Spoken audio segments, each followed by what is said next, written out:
High সবাই, কেমন আছো? আরও একটা ভিডিও বানাচ্ছি। এটা হচ্ছে যে আমার বাচ্চার স্কুলে, মানে মাঝে মধ্যে এখানে স্কুলে ওই 1-2 মাস পর পর একবার করে বাবা মায়েদের আর কি যেতে দেয় ভিতরে। তো বাচ্চারা কীরকম কী করছে, কীরকম খেলা করছে, বাবা মায়েদের সাথেও একটু খেলা করার সুযোগ পায়। আর সেই জন্য স্কুলগুলোতে মাঝে মাঝে ঢুকতে দেয়। আর তো স্কুলগুলোতে যেতে তো দারুণ লাগে। স্কুলের থেকে বেশি বাইরেটা পার্ক বলে মনে হয়।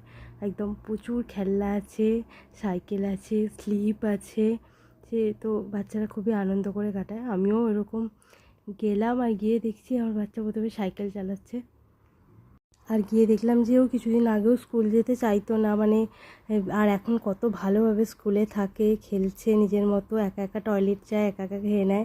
আর ম্যামেরাও বললো যে ও আগের থেকে অনেক ভালোভাবে থাকে। তো এটা শুনে আমি খুবই খুশি হয়ে গেলাম। তো আজকের মতো ভিডিওটা এখানেই শেষ করছি। ছোট্ট একটা ভিডিও, সবার ভালো লাগলে প্লিজ লাইক করে দিও।